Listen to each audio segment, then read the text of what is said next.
देखिए अरम, जो बात मैं कहने जा रहा हूं ना, ये मैं एक ऑब्जर्वेशन के तौर पे कह रहा हूं, मैं अपनी राय नहीं दे रहा, मैं एक ऑब्जर्वेशन के, इस लिहाजा इसको इस कॉन्टेक्स्ट में समझा जाए।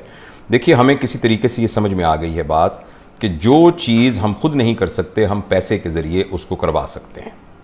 ये हमें समझ में आ गई। एक ज़माने में जब बेटी की शादी होती थी तो वो ये तारीफ़ ये क्या करते थे कि हमारी बेटी जो है खाने पकाने की बहुत माहिर है, बहुत सुगड़ है, इसने जो है वो ये खुद देखें स्वेटर इसने खुद बुन के दिया, ये दादा अबू को स्वेटर खुद बुन के दिया था, घर के सारे काम कर लेती है, जो शलवार में डालने वाले नाले हैं वो भी खुद बुन लेती है।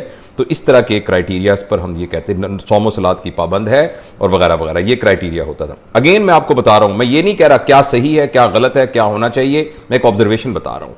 अच्छा, उसके बाद हमने ये सोचा कि ये जो घर में कपड़े धोने का काम है ये तो हम किसी माई से करवा सकते हैं। अगर हम ये जो हमने वो सिलाई कर, हमारा दिमाग खराब है, नाले 2 महीने लगा के 2 नाले बनाए, बाजार से मिल जाते हैं 10 रुपए के नाले, तो वहां से खरीद लेंगे, तो हम उन चीजों को आउटसोर्स कर। अच्छा, इसी तरीके से खाना खुद पकाने की क्या जरूरत है? जब आप बहुत ज्यादा पैसे कमाएंगे तो घर में खानसामा रख लीजिए, या आप ये कीजिए कि ऑनलाइन मंगवा लिया कि पैसे, आप एक टेलीफोन करेंगे तो आपके पास खाना आ जाएगा। ये हमारा माइंडसेट बन गया है कि हम हर चीज जो हम खुद कर सकते थे अब हम उसको आउटसोर्स कर सकते हैं। पेरेंटिंग के सिलसिले में भी समहाउ हमने यही सोचा कि जो माँ की या बाप की जिम्मेदारी थी, माँ बाप ने कहा हमारे पास तो पैसे हैं, हम तो इनको आउटसोर्स कर सकते हैं। अगर खाना मैं पकाता या पकाती और सब घर वाले दस्तरखान पर बैठ के खाते तो वो रिप्लेस हो जाएगा खानसामे के खाने से, मगर जो उसके साथ एक वैल्यू सिस्टम ट्रांसफर होता था वो इत्तेफाक से खानसामा या फूड पांडा आपको नहीं दे सकता। अच्छा, यही बात हमने पेरेंटिंग के सिलसिले में कर दी। माँ बाप की तरबियत थी कि बच्चों को हमने पढ़ाना है, लिखाना है, तरबियत करनी है, सिखाना है, हमने वो आउटसोर्स कर दिया महंगे स्कूलों के पास।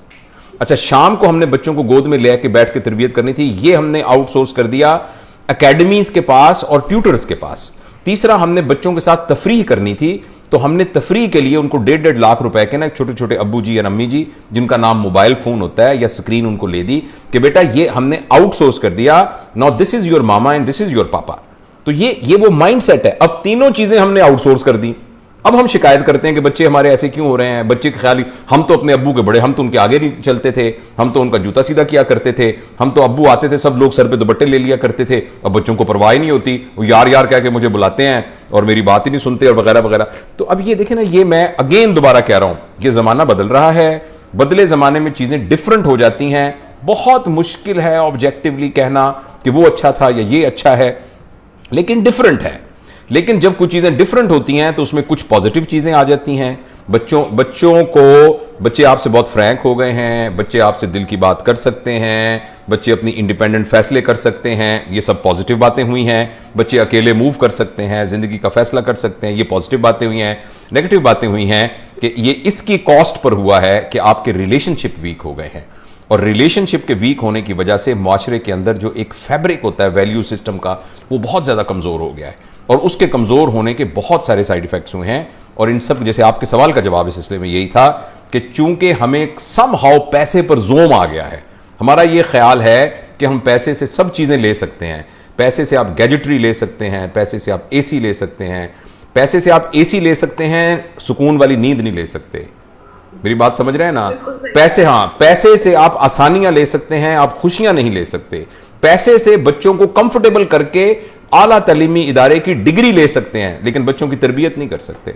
तो तरबिया, जो अरबी का बड़ा जबरदस्त लफ्ज है तरबिया, हम तरबिया को कंफ्यूज करते हैं ट्रेनिंग के साथ। ट्रेनिंग का उर्दू तर्जुमा है सिधाना। कभी आप देखिए, आप जंगल से एक भालू को पकड़ के लाइए, इतना बड़ा जानवर होता है भालू, अगर आपको यूं पकड़ ले तो भेज के रख देगा, हड्डियां तोड़ देगा। उस भालू को ना आप एक स्टूल पे बिठा देते हैं, एक मदारी डुगडुगी बजा रहा होता है और वो स्टूल पर बैठ जाता है। एक बंदर को लेके आप तार के ऊपर स्टिक लेके डांस करना सिखा देते हैं, तोते से आप तोप चलाना सिखा देते हैं। इसको कहते हैं सिधाना, जिसको कहते हैं ट्रेनिंग। हम अपनी पेरेंटिंग को भी ट्रेनिंग समझ रहे हैं कि बच्चों को हम ऑपरेशन करना सिखा देंगे, वो डॉक्टर बन जाएगा, बहुत ज्यादा पैसे कमाएगा, उसको हम ये सिखा देंगे। ये सिधाना है, ट्रेन करना है।